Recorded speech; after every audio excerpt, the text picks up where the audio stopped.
বাঙালির সব পার্বণ বা উৎসবের প্রথা পুরোহিত বা সমাজের কর্তা দ্বারা প্রচলন হলেও একটি পার্বণ শুরু হয়েছিল মহিলাদের হাত ধরে এবং তাদের বিধান মেনে। সেটি হচ্ছে রান্না পূজা।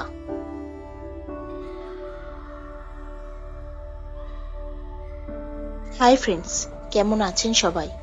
নেভার এন্ডিং জার্নি চ্যানেলে আপনাদেরকে স্বাগত জানাই। কোথাও ইচ্ছা রান্না, কোথাও বা ধবাটে রান্না বা আঠাশে রান্না, আবার বিশ্বকর্মা পুজোর আগের দিন পালিত হলে তার নাম হয়ে যায় বুড়ো রান্না। এই সবই বাঙালি পার্বণ প্রিয়তার অনন্য সব ডাক নাম। আসলে বাঙালির 12 মাসে 13 পার্বণ বললে ভুল বলা হবে। নয় নয় করে 20 থেকে 21 পার্বণের হিসাব পাওয়া যায়। অরন্ধন তার মধ্যে অন্যতম। ভাদ্রে রান্না, আশ্বিনে খাওয়া, এমন নিয়ম এই পার্বণের। মূলত মনসা পুজোর অঙ্গ হিসাবেই এই অরন্ধন মান্যতা পেয়ে এসেছে। তাই পুজোর বেশ কয়েকদিন আগে থেকেই ঘর দোয়ার পরিষ্কার পরিচ্ছন্ন কাজ শুরু হয়ে যায় এবং সেটি খুব পরিপাটি করেই করা হয়ে থাকে। বিশেষ করে রান্নাঘর, কারণ রান্না পুজো আসলে গৃহদেবতা ও উনুনের পুজো। তাই স্বাভাবিকভাবেই এই পুজোর জন্য দৈনন্দিন ব্যবহারের উনুন গোবর জল দিয়ে পরিষ্কার করে আলপনা দেয়া হয়। রান্নাঘরে উনুনের পাশে শালুক ও ফণি মনসার গাছের ডাল দিয়ে মনসার ঘর সাজিয়ে রেখে দেওয়া হয় এবং তা পুজো করা হয় খুবই ভক্তির সহিত। উৎসবের আগের দিন রাতে বাড়ির লোকজনের ব্যস্ততা থাকে চরমে। বাড়ির সকল সদস্য, আত্মীয়, বন্ধু বান্ধব সারা রাত ধরে রান্নার উপাচার তৈরি, রান্না বান্না, পূর্ণ বান্না করে থাকেন। মরশুমের সবজি ও মাছ আরাধ্য দেবতার উদ্দেশ্যে নিবেদন করাই এই উৎসবের প্রধান লক্ষ্য। কারো নিরামিষ, আবারও কারো আমিষের প্রস্তুতি চলে সারা রাত ধরে। বিশ্বকর্মা পুজোর আগের দিন পরিবারের গৃহিণীরা শিবের মানসপুত্রী দেবী মনসার উদ্দেশ্যে নানাবিধ রান্না করে নিবেদন করেন। কথিত আছে দেবী মনসা বাংলার লৌকিক দেবদেবীর মধ্যে অন্যতম। ভরা বর্ষা কাটিয়ে যখন সূর্যের আলো ভূমি স্পর্শ করে, তখন গ্রামাঞ্চলে সাপের আনাগোনা শুরু হয়। চাষ করতে গিয়ে অনেক মানুষের মৃত্যুও হয়। তাই দেবী মনসাকে সন্তুষ্ট রাখতে সংসারে দেবী কৃপা লাভের উদ্দেশ্যে বিশ্বকর্মা পুজোর আগের দিন রাত্রে দেবীকে উৎসর্গ করে নানা ধরনের আমিষ নিরামিষ পদ রান্না করা হয় এবং বিশ্বকর্মা পুজোর দিন এই নানা রকমের রান্না করা পদগুলি সাজিয়ে দেবীর উদ্দেশ্যে নিবেদন করা হয়। এই বিশেষ দিনে উনুনের মুখ বন্ধ রাখা হয়। বিশ্বকর্মা পুজোর পাশাপাশি সেই দিন বাঙালির হেসেল বন্ধ থাকে। সেই দিন কোনো রকম রান্না করা হয় না। আর এটি হচ্ছে অরন্ধন।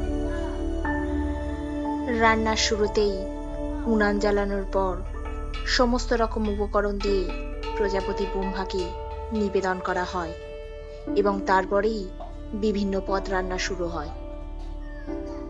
5 রকমের ভাজা, নারকেল দিয়ে মুগ ডাল, মটর ডালের চচ্চড়ি, কচুর শাক, ছাঁচি কুমড়ো, চালতার চাটনি, পায়েস, ইলিশ মাছ, যা এই উৎসবের প্রধান আকর্ষণ।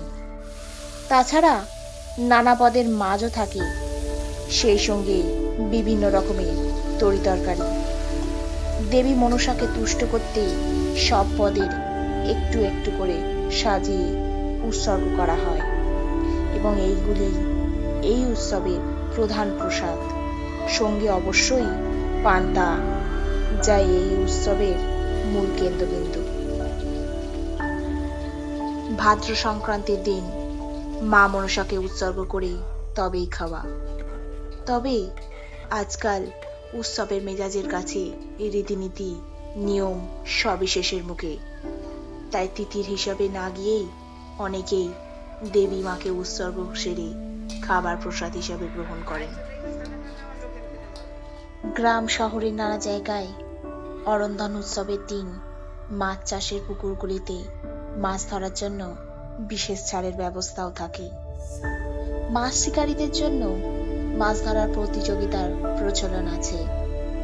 যারা বেশি মাছ ধরতে পারবেন তারা পাবেন পুরস্কার।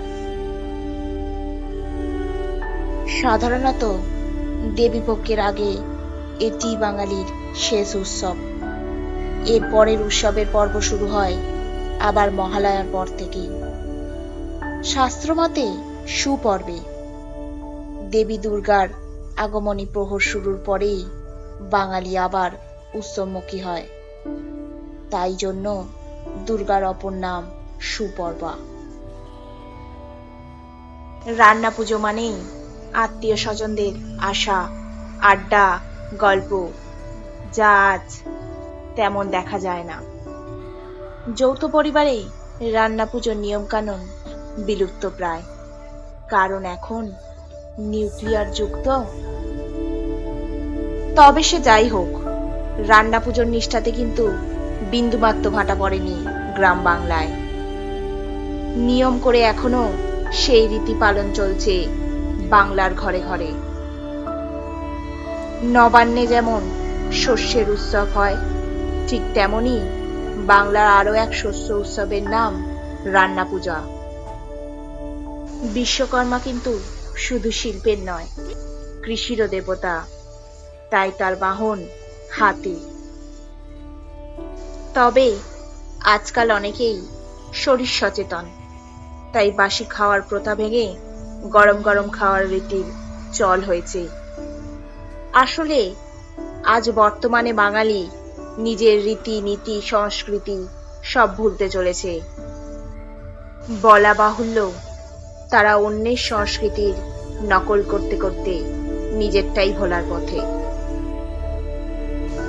যাই হোক, প্রাচীনের রান্না পুজো আর তার সাথে মা মাসিদের ভালোবাসার পান্তা দিয়ে সবার পুজো ভালো কাটুক এই কামনা করি। ভালো থাকবেন, সুস্থ থাকবেন।